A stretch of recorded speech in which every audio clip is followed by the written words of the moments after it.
pas en ce temps de la fin de dire à tout le monde, comme beaucoup disent, Jésus revient. Jésus revient.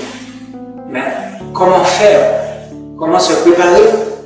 Jésus revient. Donc nous devons étudier la parole. Et il est écrit que celui qui lit fasse attention en ce temps de la fin. Dans 2 Chroniques 20 et le verset 1 à 3.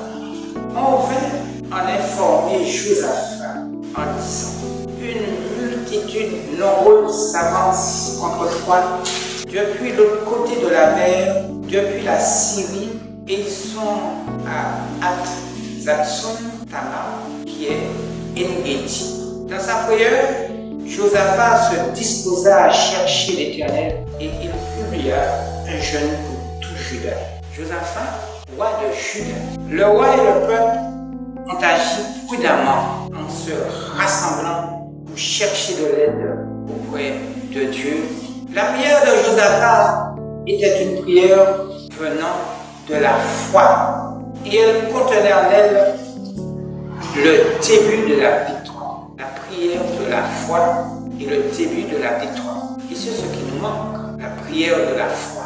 Celui qui, dans un moment de difficulté, peut commencer sa prière par une telle reconnaissance de la puissance de Dieu, a déjà la victoire de son côté. Et c'est ce que nous ne savons pas faire lorsque nous sommes en grande difficulté.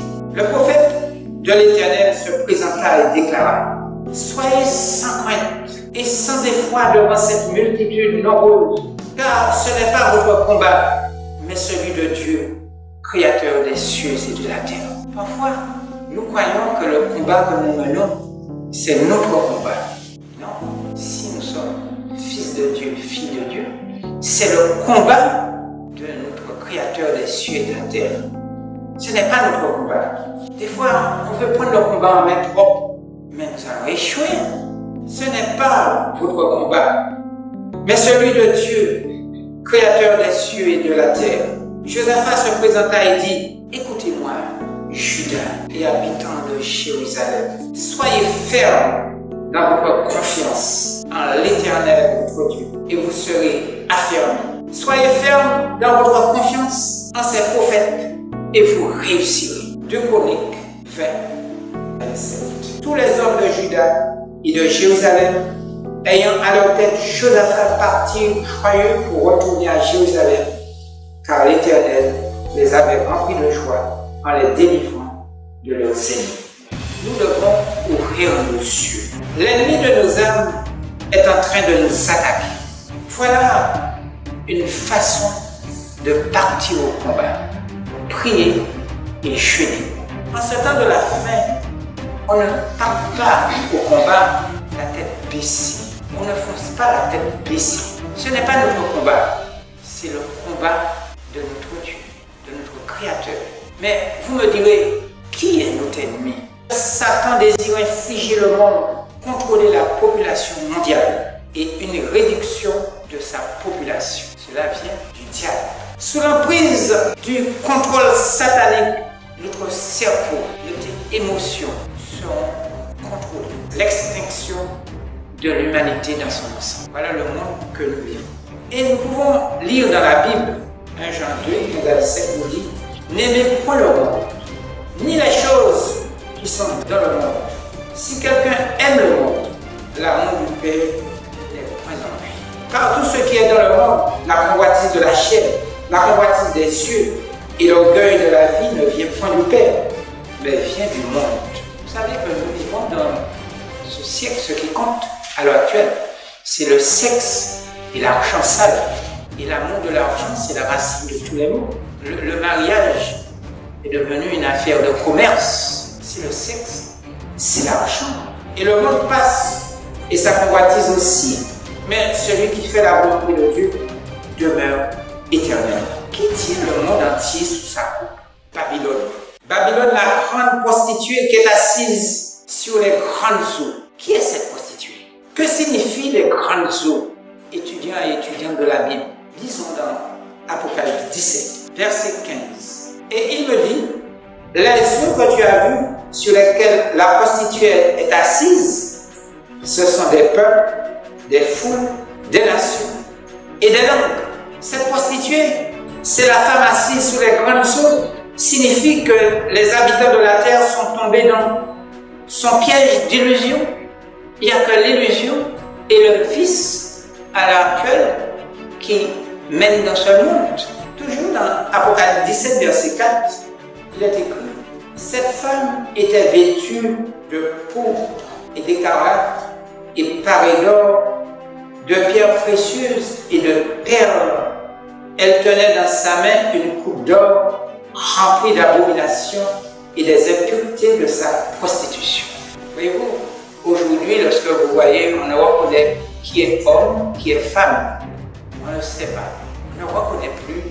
Les hommes s'habillent comme les femmes, se coiffent comme les femmes se coiffent comme les hommes, des anneaux, des chaînes, etc. Qui tient ce monde, ces hommes et ces femmes, dans sa coupe Babylone? Cette prostituée, c'est la femme assise sur les grandes eaux, signifie que les habitants de la terre sont tombés tous dans l'illusion et dans ses pièges. Événement des derniers jours, page 16. Nous sommes tout au bord du temps de trouble et des angoisses que nous pouvons à peine imaginer nous attendent.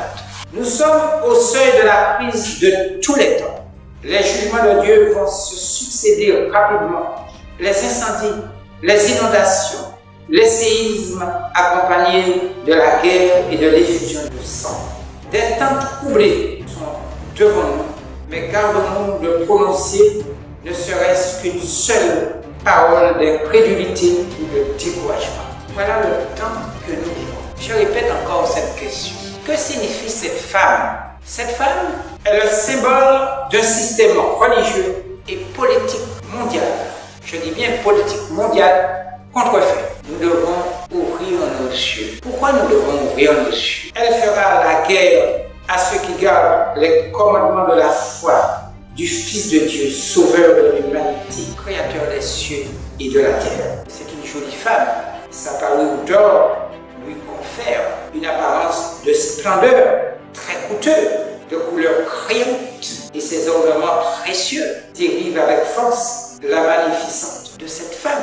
Elle dit ceci: vaccine-toi, vaccine-toi, prends le vaccin. Le vaccin sort. Pourquoi?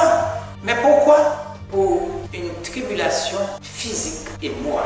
Beaucoup de femmes et des hommes sont tombés dans ces pièges, dans l'angoisse, en pleine désolation. Pourtant, ces femmes et ces hommes connaissent le temps que nous vivons. Quel est le temps que nous vivons? C'est le temps de l'épreuve pour vous et moi et pour le monde. C'est le temps du châtiment, le jugement de Dieu. L'examen pour ceux qui se disent chrétiens. Beaucoup disent chrétiens, mais ne savent pas qu'il y a un examen à passer. C'est la séparation de l'ivraie et le progrès. Je répète, c'est la séparation de l'ivraie et le progrès. Je pose la question, quelle est le présence de ce mystérieux vaccin? Ne jetons pas le voile sur cette question importante. Et c'est là qu'on verra qui est qui. Babylone, la grande prostituée, elle a déjà pris le contrôle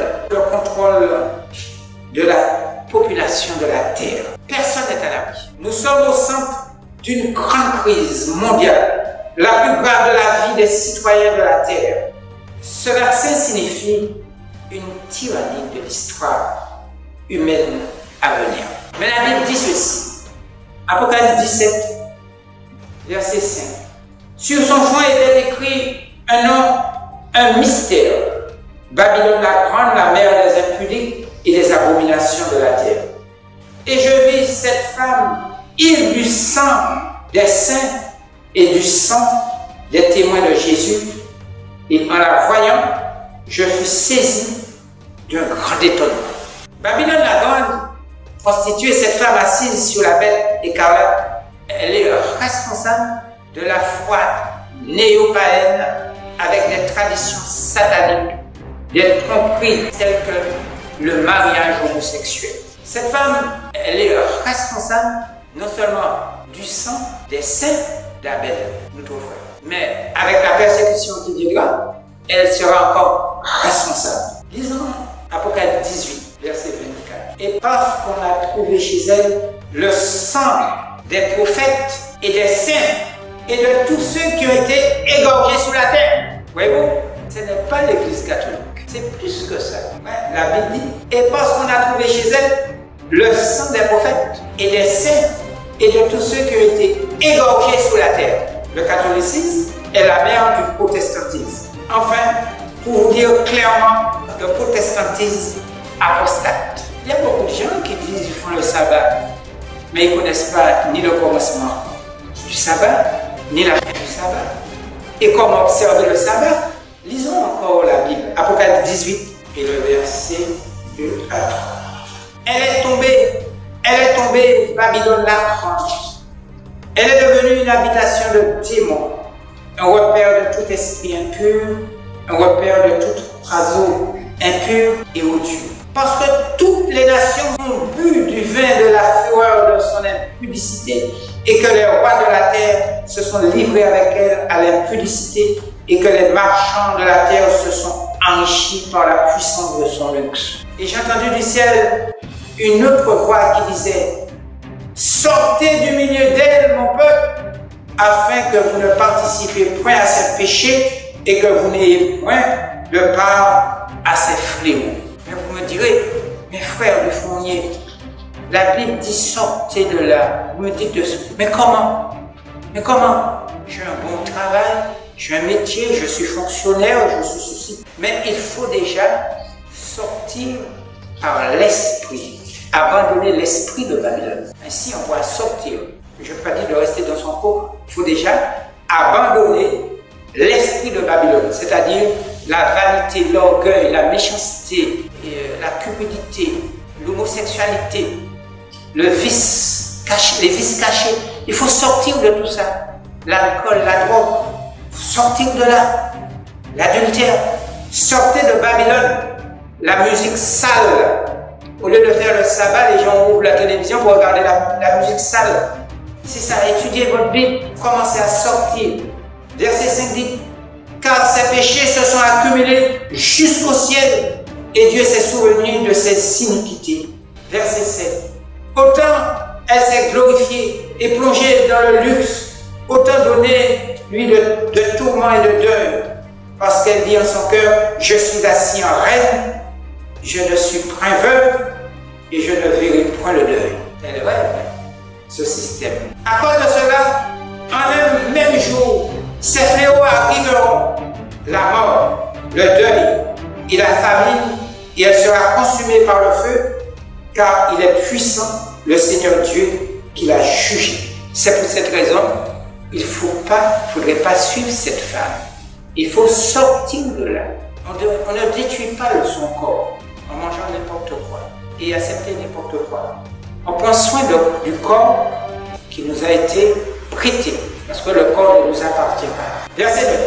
Et tous les rois de la terre qui se sont livrés avec elle à l'impudicité et au luxe pleureront et se lamenteront à cause d'elle quand ils verront la fumée de son embrassement. Le luxe. On aime le luxe. Beaucoup de gens ont des difficultés, se trouvent dans des hôpitaux psychiatriques à cause du crédit. Pour se faire voir que j'ai une piscine, que j'ai une grosse voiture, puis au fait le luxe. Pour faire quoi? Pour se montrer. Écoutez, et tous les rois de la terre qui se sont livrés avec elle au luxe pleureront et se lamenteront. Je vais lire encore un passage dans l'événement du dernier jour. Page 1. Il est écrit, les temps actuels constituent un danger suprême pour toutes les âmes. Des dirigeants et des hommes d'État, des responsables qui occupent des positions de confiance et d'autorité, des penseurs hommes et femmes de toute classe fixent leur attention sur les événements de notre époque. Ils observent les relations internationales, l'intensité croissante de chaque composante de l'histoire terrestre et reconnaissent qu'une situation grave et décisive est sur le point de déclencher une crise prodigieuse. On n'a pas besoin d'avoir bac plus 10 pour comprendre ça. Je reprends. Ils, c'est-à-dire des dirigeants et des hommes d'État, des scientifiques, ils observent les relations internationale, l'intensité croissante de chaque composant de l'histoire terrestre et reconnaissent qu'une situation grave et décisive est sur le point de déclencher une crise prodigieuse. Les calamités qui surviennent sur terre comme en mer, l'instabilité sociale, les menaces de guerre sont de mauvaises augures.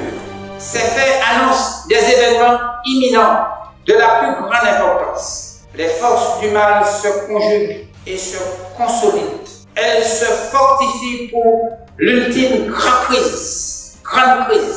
De grands bouleversements prendront bientôt place dans notre monde et les événements de la fin seront précipités. Sortez de Babylone. Nous sommes à la fin de l'histoire du monde. L'approche d'une crise imminente s'abat sur nous. Sommes-nous prêts? Faisons attention qu'il ne soit pas trop tard pour sortir de Babylone. La dépravation de Babylone, la crâne, provoquera le jugement divin à son encontre. Et avant cela, je répète encore, nous devons sortir de Babylone. Je dis cela par amour pour mon prochain. Ne persistez point dans la débauche, la corruption, des mauvaises voies, même au prix de nos vies. Sous l'emprise du contrôle mondial se mettra en place. Faisons attention. Sortez de Babylone la grande, la mère des prostituées, avant qu'il soit trop tard.